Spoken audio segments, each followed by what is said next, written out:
Pemateri kedua kita adalah Ibu Ayunita Cahya Ningrum dari SDN Banjaranyar 1. Sebelum kita memasuki materi yang kedua, izinkan saya terlebih dahulu untuk membacakan biografi dari beliau.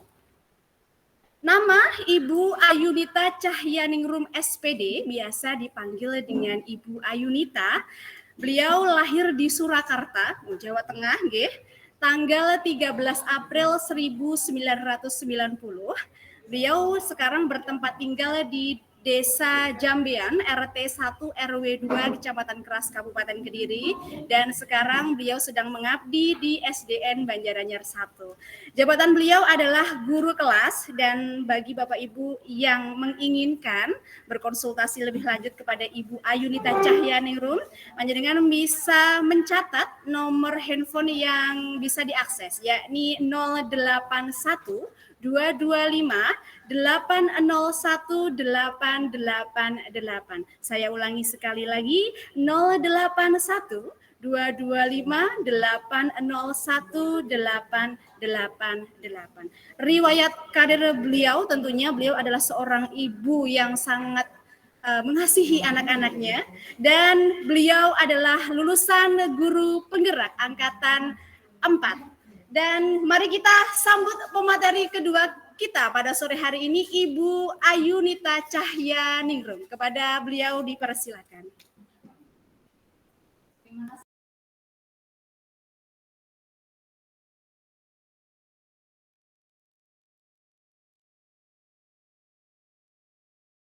Belum, Bu Ayu.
Tes suara saya kedengaran, nggih?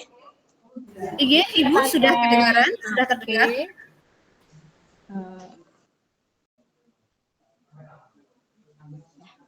Terima kasih Bu Reni untuk waktunya. Assalamualaikum warahmatullahi wabarakatuh. Yang terhormat Ketua K3S Bapak Bambang Setiawan, yang saya hormati Pembina KKG Gugus 2 Bapak Widodo, dan yang saya banggakan seluruh Bapak Ibu guru hebat peserta webinar persiapan dan penyusunan laporan observasi kelas kelompok Kobe Pedas. Di sini saya Ayunita akan mempresentasikan atau berbagi ilmu ya. Saya sebenarnya juga belajar karena waktu saya dulu di guru penggerak angkatan 4, saya belum mendapatkan observasi untuk rekan sejawat. Jadi ini pertama kalinya saya melaksanakan. Tetapi ada perbedaannya nggih. Kalau ilmunya ini dapatnya dari guru penggerak angkatan 7 kemarin saya dapatnya.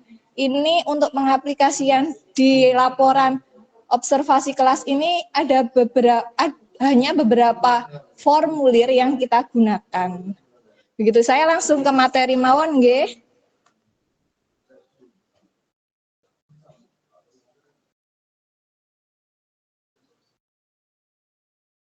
Sudah kelihatan belum?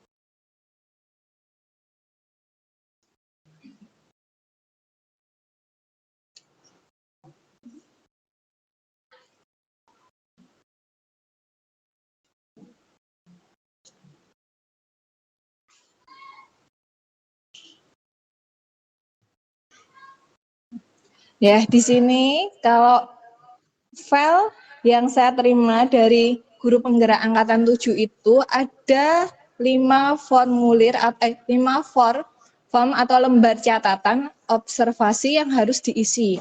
Tetapi untuk kita dalam pelaporan observasi kelas ini hanya 1 sampai dengan 4. Satu, yang pertama itu lembar catatan observasi pra. Yang kedua, lembar observasi sewaktu proses. Dan yang ketiga, lembar catatan setelah atau pasca observasi. Nah, di sini yang keempat adalah lembar rencana. Lembar rencana ini, sebentar saya buka. Namanya lembar rencana pengembangan diri. Ya, di sini masih kosongan semua, tetapi untuk yang akan saya sampaikan pada sore hari ini yang sudah saya isi, nggih.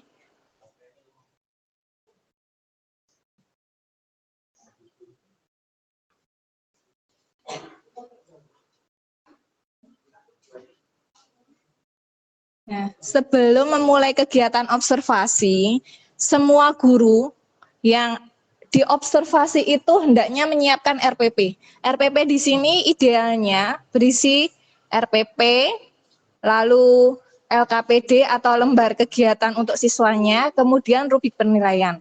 Kenapa idealnya 3? Karena memang ini adalah bagian satu kesatuan ya. Jadi yang dinilai itu memang dari rencana sampai ke proses penilaian anak. Ini Bapak Ibu Guru, di situ sudah ditayangkan lembar pertama yaitu lembar catatan percakapan pra-observasi kelas. Di situ tetap ya, semua identitasnya harus diisi dengan jelas, di mana siapa yang diobservasi dan siapa yang mengobservasi. Di situ kotak pertama atau kolom pertama itu berisi tujuan pembelajaran. Tujuan pembelajaran itu kita dapat dari mana? Itu dapatnya dari RPP yang kita observasi. Jadinya guru yang kita observasi itu di RPP-nya pasti ada tujuan pembelajarannya. Dan di situ kita copy paste aja enggak apa-apa. Memang semuanya harus ditulis di dalam situ. Yang bawahnya ada area pengembangan yang hendak dicapai. Nah, di sini kebetulan karena saya dan observernya itu sudah menjadi guru penggerak, jadi di situ ada yang kita pelajari berbeda ya dari yang Bapak Ibu guru biasanya. Di situ kita memuat diferensiasi dan KSE. KSE ini dapatnya di program guru penggerak kalau nggak salah. Mungkin yang P5 sudah pernah dapat belum KSE? Sosial emosional. Belum ya. Jadi di situ tidak perlu dimuatkan atau dimunculkan, tidak masalah untuk KSE. Tapi kalau untuk diferensiasi saya kira Bapak Ibu yang kurmer sudah dapat nggih diferensiasinya itu. Ada diferensiasi konten, proses, dan produk. Jadi ada 3. Kalau semisal memang belum tahu juga diferensiasi, tidak dimunculkan juga tidak apa-apa. Karena memang ini kan aspek yang dinilai kan personal ya. Jadi setiap guru itu yang dicapai, yang ingin dicapai itu berbeda-beda. Jadinya dimasukkan aja yang seperti kolaborasi, bernalar kritis, atau yang lainnya. Jadi nggak usah masukkan diferensi atau KSE, ini fleksibel nggih. Nah, terus untuk pengisiannya boleh langsung per poin-poin itu seperti itu. Jadi apa sih yang mau dikembangkan? Nah, tapi juga boleh kalau panjenengan mendeskripsikan. Jadi meningkatkan kolaborasi antar siswa saat misalkan kegiatan praktikum atau percobaan atau diskusi. Jadi di situ boleh dideskripsikan, boleh dinyatakan per poin saja. Jadi kayak poin-poin pentingnya saja. Yang berikutnya, strategi yang dipersiapkan. Nah, di sini saya juga membuat laporannya singkat-singkat ya. Maksudnya langsung melaksanakan pembelajaran berdiferensiasi berupa produk dan proses. Yang kedua, memberi tugas kepada murid sesuai pilihan murid. Yang ketiga, melaksanakan kuis. 4, mengungkapkan perasaan dengan emoji. Nah, kalau mau dideskripsikan agar lebih panjang juga tidak apa-apa. Gitu. Nanti saya berikan contohnya kok. Ada 2 file yang saya punya. Yang satu ini punya saya, yang satu itu yang bentuknya itu dideskripsikan, kalimatnya itu lebih panjang begitu nggih. Terus kita masuk ke lembar kedua, Pak.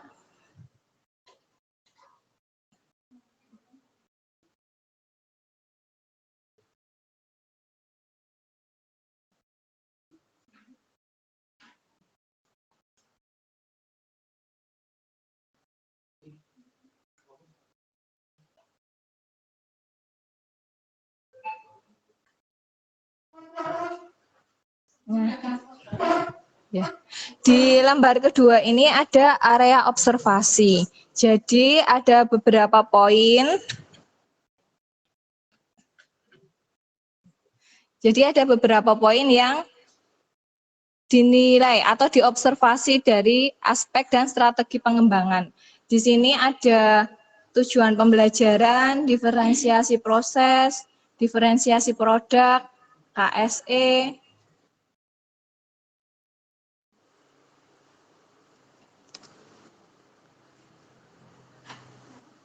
Nah, ada 4. Jadi karena aspek yang tadi saya sampaikan di lembar 1 itu hanya ada 4, maka di lembar 2 ini juga hanya ada 4. Nah, di sini panjenengan memberi tanda centang. Centangnya itu menunjukkan ada dan tidak adanya aspek pengembangannya. Nah, di sini juga ada catatan pengamatan.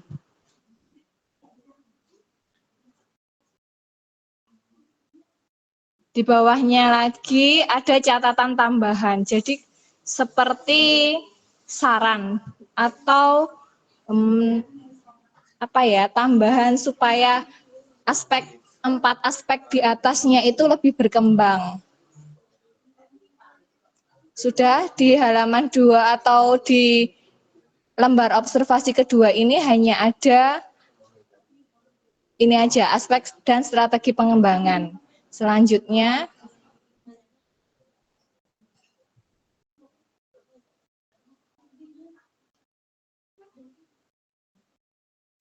di lembar ketiga, ada lembar catatan percakapan pasca observasi kelas. Di sini setelah melakukan observasi kelas, antara observer dan yang diobservasi ini melakukan percakapan mengenai catatan refleksi guru. Jadi di sini observer itu memberikan catatan untuk yang diobservasi. Kemudian ada topik percakapan dan catatan. Yang pertama di sini hasilnya itu menanyakan perasaan guru setelah kegiatan observasi di kelas, memberikan kesempatan kepada guru untuk merefleksikan kegiatan pembelajaran yang telah dilaksanakan, kegiatan pembelajaran mana yang sudah baik dan kegiatan mana yang perlu ditingkatkan. Ketiga, menanyakan tentang tujuan pembelajaran dan harapan guru, apakah sudah tercapai atau belum. Nah, di bawahnya sendiri ini, paling bawah ada rencana tindak lanjut. Jadi gurunya ini atau yang diobservasi ini akan melakukan tindak lanjut apa. Nah, rencananya apa di sini? Yang pertama akan meningkatkan pembelajaran berdiferensiasi dan KS kelas.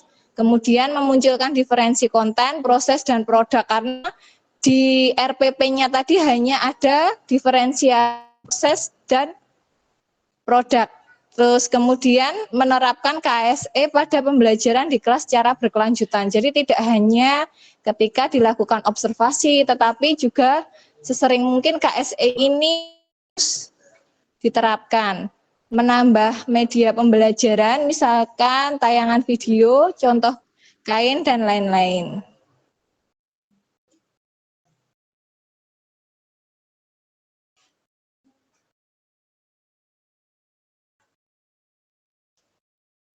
Untuk lembar keempat,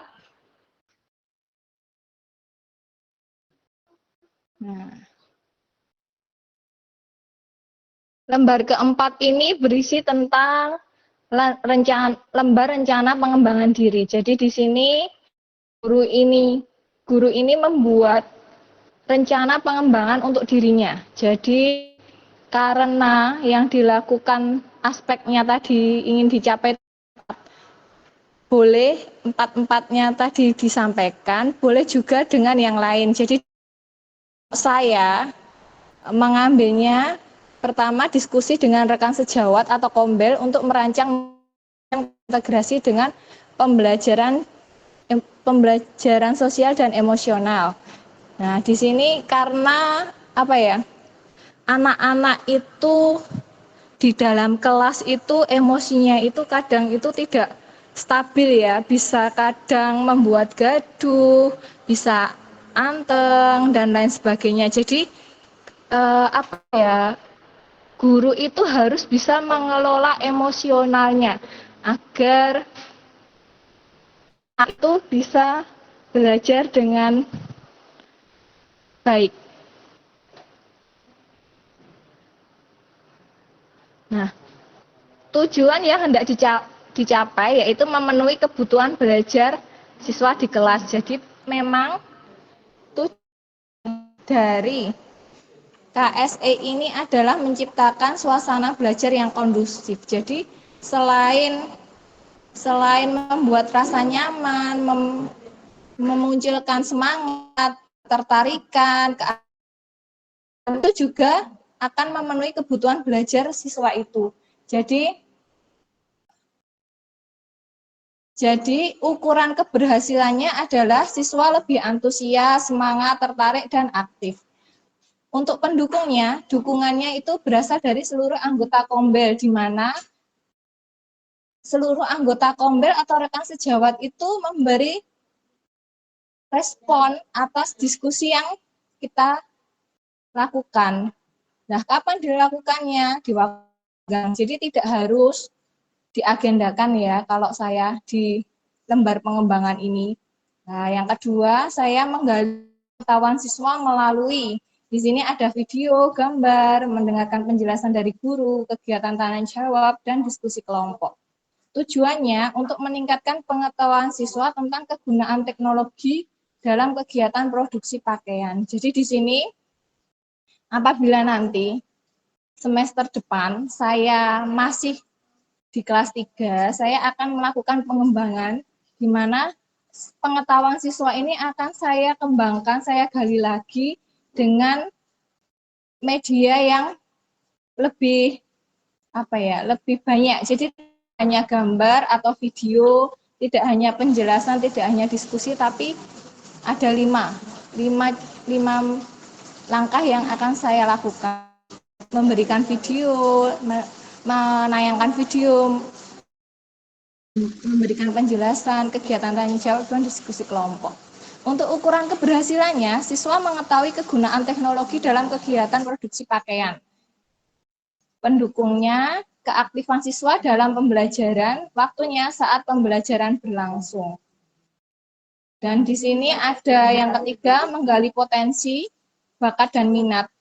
Bakat dan minat ini dapat dilakukan melalui kegiatan diskusi, tayangan video tentang teknologi produksi sandang yang ada di sekitar kita.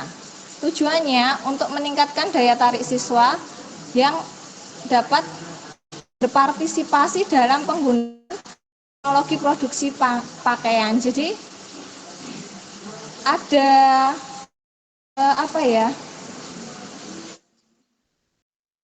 teknologi itu kalau bikin batik itu kan pakai cara jemputan ya. Nah, di situ kan itu bisa kita terapkan ke anak-anak bahwa itu juga teknologi. Jadi memproduksi pakaian itu tidak hanya dengan di pabrik, tapi kita juga bisa pakai cara jemputan itu, nanti polanya bisa kita buat menjadi pakaian. Jadi anak-anak itu lebih tertarik karena tidak hanya melakukan apa ya kegiatan di dalam kelas, tapi juga bisa praktek. Siswa dapat mengidentifikasi teknologi produksi pakaian. Jadi pakaian ini bisa diproduksi dengan cara yang bagaimana. Kalau Indonesia itu kan terkenal memproduksi kainnya itu dengan tenun, gitu. Nah, di situ mungkin siswa itu bisa memperagakan atau mempraktekkan. Mungkin kalau tenun versi sederhananya itu seperti menganyam, gitu. Mungkin bisa dipraktekkan. Jadi menganyam itu nanti akan membuat lembaran-lembarannya itu bila disatukan itu dianyam itu menjadi kain. Nah, prakteknya itu pakai kertas anyaman dulu bisa. Di sini pendukungnya laptop, LCD, dan speaker. Ini kalau melalui video. Kalau melalui praktek bisa tadi dengan kegiatan menganyam. Terus yang keempat, menggali keterampilan siswa dalam bekerja sama dan keberanian mempresentasikan percobaan. Tadi mempelajari, siswa ini akan melakukan seperti praktek ya, meningkatkan keterampilannya dalam bekerja sama dan keberanian mempresentasikan percobaan. Di sini ukuran keberhasilannya siswa berani dan percaya diri mempresentasikan percobaan. Pendukungnya rasa percaya diri. Kapan dilakukan? Ini saat pembelajaran langsung. Untuk lembar observasi cukup sudah ada 4 itu saja. Kemudian kita langsung masuk ke laporan observasi.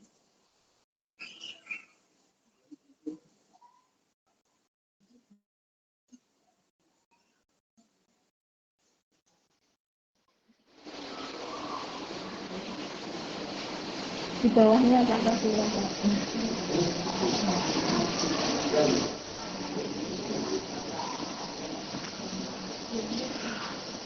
Nah, ada laporan observasi ini yang saya buat ya. Saya tidak tahu ini memang pakemnya bagaimana, tapi saya membuatnya kemarin seperti ini karena memang saya juga baru pertama kali membuat laporan observasi. Di sini bawahnya Pak ada halaman pertama itu ada identitasnya. Nah, di sini ada identitasnya. Siapa yang diobservasi, siapa yang mengobservasi, sekolahnya itu di mana, dan waktu pelaksanaannya. Halaman kedua, ada pendahuluan. Nah, di sini pendahuluannya itu saya tidak terlalu panjang. Latar belakang juga hanya 1 paragraf.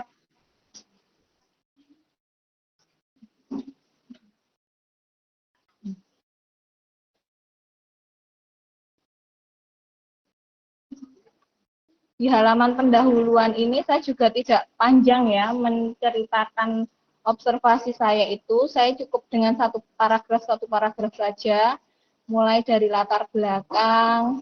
Bawahnya lagi Pak.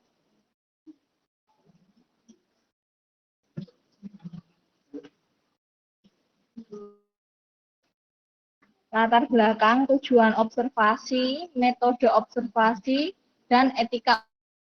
Di situ memang observasi ini digunakan hanya untuk kepentingan observasi kita di sekolahan. Jadi jangan sampai observasi penilaiannya itu merugikan rekan yang kita observasi. Kalau bisa yang bagus-bagus saja. Kalau memang teman kita ngisi ada yang kurang, jangan terlalu ditunjukkan kekurangannya. Apa observasi ada diskusi dulu. Jadi sewaktu observasi itu kita berikan yang terbaik. Tidak ada yang dirugikan, merasa kok aku kok dinilai ini, aku merasa ini. Jadi kita sama-sama menjaga nggih, karena kita kan sama-sama semua ada yang terus selanjutnya di bawahnya. Nah, laporan observasi di halaman berikutnya ada komponen yang diobservasi, meliputi perangkat pembelajaran. Di sini perangkat pembelajaran ini kita itu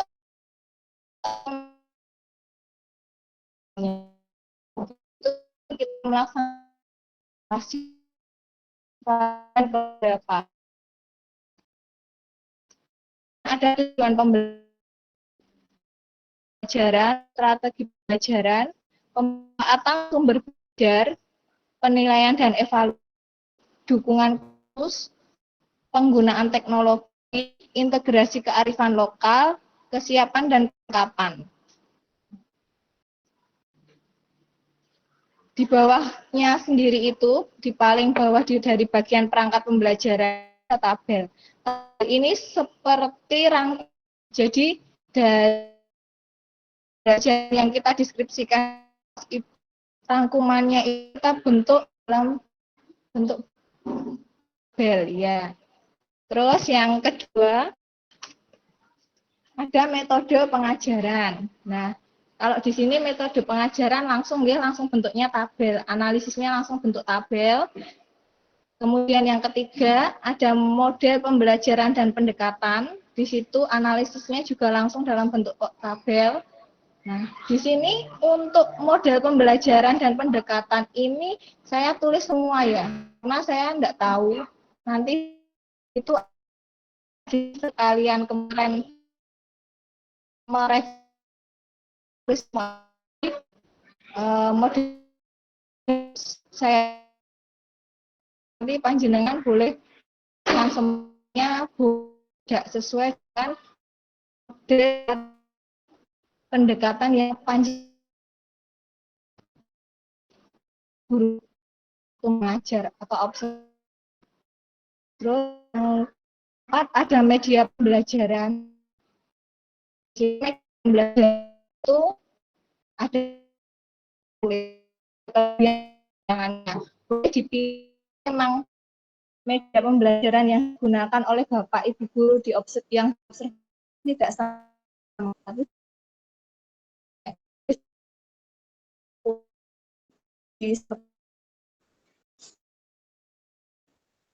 yang kelima ada asesmen atau penilaian. Jadi di bawahnya itu di tabel di asesmen itu asesmen formatif, ada asesmen sumatif, dan yang ketiga untuk proyek. Di sini ada 3, saya tulis semua. Terus nanti di bawahnya itu ada foto dokumentasi asesmen. Harusnya ini pekerjaan anak yang dinilai, tapi kemarin saya nyari itu enggak ketemu, jadi LKP aja. Kan hanya contoh. Nah, terus kemudian di halaman terakhir ada kesimpulan dan rekomendasi. Di halaman kesimpulan dan rekomendasi ini berisi kesimpulan dan rekomendasi. Kesimpulan hasil observasi yang dilakukan di kelas itu, kemudian rekomendasi itu adalah saran atau gagasan yang disampaikan oleh observer untuk yang diobservasi. Mungkin hanya sampai di sini saja sebenarnya pelaporannya, cuma agak panjang ya, karena memang ini panjenengan harus bisa mendeskripsikan dengan detail karena banyak sekali poin-poinnya. Jadi kalau panjenengan mau melakukan sebelumnya sebaiknya lembaran ini jenengan print dulu. Nanti apa yang mau panjenengan tulis laporan itu sudah jenengan oret-oret sewaktu proses observasi. Jadi kalau saran saya nggak perlu ngiling-ngiling, semuanya lembaran itu kosongan, di print semua langsung. Terus habis itu bentuk laporan ini pun di print langsung juga enggak apa-apa. Nanti panjenengan tinggal mengedit sewaktu observasi itu dilaksanakan. Jadi enggak kerja 2 kali, karena saya tahu panjenengan semua repot, daripada nanti mengingat-ingat tadi gimana ya. Jadi lebih baik langsung laporannya ini di print saja, ada yang berbeda boleh langsung dicoret atau direvisi. Jadi nanti ketika membuat laporan sudah sudah tinggal menulis saja. Seperti itu saran dari saya. Mungkin sekian penjelasan tentang laporan observasi dari saya. Waktu saya kembalikan lagi kepada moderator, kepada Bu Reni. Terima kasih. Terima kasih kembali. Kami sampaikan kepada Ibu Ayunita Cahyaningrum yang sudah menyampaikan materi kedua pada sesi webinar KKG Gugus 2 Kobe Pedas Kecamatan Keras. Bapak Ibu, sesi selanjutnya akan kami buka 2 pertanyaan untuk panjenengan semua. Bagi yang ingin bertanya pada sesi yang kedua ini, silakan untuk mengangkat tangan, silakan tekan tombol angkat tangan pada layar monitor panjenengan semua. Ada yang sudah? Oh, ada dari Bapak Muhammad Sultan Al-Farizi. Oke, Bapak Muhammad Sultan bisa silahkan untuk diaktifkan mikrofonnya. Terima kasih. Baik, terima kasih atas kesempatannya. Mohon maaf ya Bapak Ibu, ini agak rame di sini. Saya langsung sampaikan pertanyaan saja. Pertanyaan dari saya untuk terkait pelaporan observasi, berapa lembar form yang harus disiapkan? Itu saja, terima kasih. Oke, baik Bapak, saya sampaikan kembali, saya konfirmasi kembali pertanyaan dari panjenengan terkait laporan observasi harus berapa lembar yang diperbolehkan, begitu nggih Bapak nggih? Iya Bu. Ya, ya. Baik, terima kasih kepada Bapak Muhammad Sultan Al-Farizi untuk pertanyaan yang pertama. Dari SDI mana Bapak sebelumnya? Dari SDI Darul Quran Keras. SDI Darul SDI Darul Quran Kanigoro. Terima kasih Bapak untuk pertanyaan pertama. Selanjutnya untuk pertanyaan yang kedua, silakan untuk mengangkat tangannya.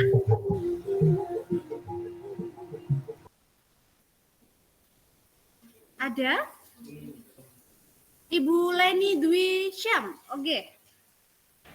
Kepada Ibu Leni, silahkan untuk dibuka mikrofonnya. Oke, terima kasih. Saya dari SDN Bendosari 1, Bu. Mau bertanya, apakah ada ketentuan RPP yang harus diunggah? Misalnya harus lengkap dengan LKPD-nya atau rubriknya seperti itu. Terima kasih. Ya, terima kasih kepada Ibu Leni. Saya konfirmasi sekali lagi untuk pertanyaannya, apakah ada ketentuan pada saat penguploadan RPP-nya harus ada LKPD, harus lengkap dan lain sebagainya. Betul begitu nggih Ibu nggih?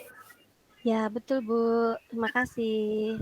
Terima kasih kepada Bapak Ibu peserta webinar kali ini yang sudah bertanya kepada kami semua. Untuk sesi selanjutnya, ini adalah sesi yang kita tunggu-tunggu bahwa kita akan menghadirkan kembali narasumber yang sudah memberikan materi, baik narasumber dari materi yang pertama maupun narasumber dari pemateri yang kedua. Nah, baiklah Bapak Ibu, dari pematerian yang pertama tadi kita sudah mendapatkan 2 pertanyaan yang luar biasa. Apakah dari Ibu Risna Ristiana sudah siap menjawab pertanyaannya? Baik, sudah dikasih jempol saya oleh Ibu Risna.